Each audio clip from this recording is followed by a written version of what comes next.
Hello friends, बरायबाय Bodo Info official YouTube channel big update लाना फैदों SBIF scholarship ओंखारदों students फोरनि राङारि अनसुंथाइ so बिनिफ्राय Orunodoi रांखौ सोसिगोन and बिनिफ्राय Prgm Kisanनिबो आरो बिनिफ्राय NOC होबाय category 3 आव गोग्लैनाय microfinance जायफ्रा लोन लादोंमोन so बिनि सायाव big update लाना फैदों दा जायफ्रा चेनेलाव गोदान subscribe खालामना लानो हागोन थ' नोंथांमोननि सरकारनि राङारि अनसुंथाइनि आपडेट मोनबाय थानो आरो लोगोसे साख्रिनि आपडेट नोंथांमोनाहाय मोनबाय थानो हागोन बेनो जाबाय Bodo Info YouTube चेनेलाव दा जों थांगोन फार्स्टआवनो जों थांगोन Orunodoi मानोना गोबाव समनिफ्रायनो नेबोगासिनो थानाय Orunodoi नोंथांमोननि राङा माब्ला हाबगोन एकाउन्टाव स' बिनि सायाव बिग आपडेट दङ स' नोंथांमोना जायफ्रा बेनिफिसियारि स' नोंथांमोननि थाखाय latest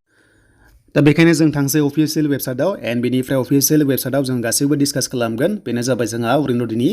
official website Assam state पर्टेलाव नाथाय मोनसे एक्सट्रा दङ लिंकआ बे दासिमबो एक्टिभ जाफिनाखै नोंथांमोना मिथिखाबाय आसामाव 27 लाख गोदान बेनिफिसियारि 250 दानफायाव मोननो थांगासिनो दङ आरो बेनो जाबाय डेटआ 10 नभेम्बर 10 नभेम्बराव नोंथांमोना मोनसिगोन एकाउन्टाव 250 रांखौहाय सोनाय जासिगोन जायफ्रा सिलेक्ट जाबाय थांनाय बाराव जायफ्रा अफलाइन एप्लाइ खालामदोंमोन ब्लक लेभेलाव बिजनेस लेभेलाव पन्चायत लेभेलाव नोंथांमोना मोननो थांगासिनो दङ 10 अक्ट'आव एबा 10 नभेम्बर जानाय लोगो लोगो डाइरेक्ट एकाउन्टाव ट्रान्सफार जासिगोन 250आ स' बिनिफ्राय गोदाना जाथ'वाखै जेब्ला गोदान जायो आपडेटखौ मोनगोन एन्ड बिनिफ्राय नाम लिस्ट नायनाया लिंकआ एक्टिभ जाथ'वाखै मानोना सोसननाय हाबाफारि सोलिगासिनो दङमोन स' बेखायनो आपग्रेड खालामदों जानांगौ जेब्ला जोबगोन अब्ला नोंथांमोना गासैबो गाव गावनि नामखौहाय बेसेबां मोनखो नोंथांमोना रांखौहाय नायनो हागोन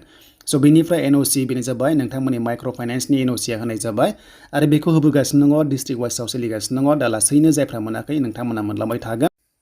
स' बिनिफ्राय मोनसे आपडेट बाव बेनो जाबाय 25,000 होगासिनो दङ बिनिफ्राय जायफ्रा 30, 40, 50 एबा 75,000 सिम दङ स' नोंथांमोनाबो लासैनो मोनलांबाय थागोन होनना बुंदों चिफ मिनिस्टारा मोनसे आपडेट होबाय जे बिथांमोनाबो मोनगोन जायफ्रानोखि 75 सिम दङ 1000 स' नोंथांमोना बेंकनो थाइसेबो रां हरथ'नाङा होनना बुंदों स' बिथांमोना बेखौबो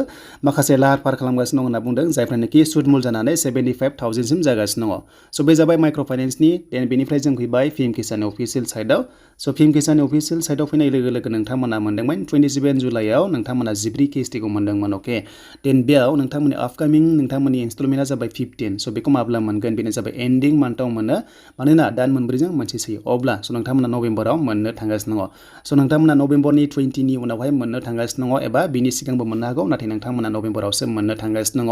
बेनो जाबाय 15 इनस्टलमेन्टखौहाय जायनि एकाउन्टआ बयनाबो अके दङ जेबो प्रब्लेम गैया अब्लासो नोंथांमोना बे रांखौहाय मोननो हागोन बेनो जाबाय नोंथांमोननि राङारि अनसुंथाइ Prgm Kisanनि सेन्ट्रेल स्किम जेराव नोंथांमोना नभेम्बराव मोननो थांगासिनो दङ स' दानिया फैबाय जोबनायाव बेनो जाबाय स्कलारशिप स्टुडेन्ट्सफोरनि बेनो जाबाय SBIF होननाय मोनसे फाउन्डेसननि आन्डाराव आशा स्कलारशिप होननाय मोनसे प्रग्राम ओंखारदों बेयाव क्लास 6निफ्राय स' क्लास 12 सिम जायफ्रा फरायगासिनो दङ बिथांमोननोहाय होनाय जागोन नेसनेल लेभेलाव 10,000 स' 10,000 राङारि अनसुंथाइ एबा स्कलारशिप होनो थांगासिनो दङ बेनो जाबाय एप्लाइ जागासिनो दङ लास्ट डेटआ 30 नभेम्बर स' बिनि सायाव नेक्स्ट भिडिअ फैगोन माबोरै एप्लाइ खालामनांगौ दा बेनि सायाव A to Z भिडिअ फैगोन नोंथांमोना हानायसेबां सेयार खालाम SBIF फाउन्डेसननि आन्डाराव मोनसे स्कलारशिप ओंखारदों 10,000 नोंथांमोना राङारि अनसुंथाइ मोननो हागोन जायफ्रा स्टुडेन्ट्स दङ स' बेनोमोन दिनैनि माखासे लेटेस्ट आपडेट एन्ड नेक्स्टआव गोदान आपडेट फैगोन नोंथांमोना जाहाथे नेनानै थायो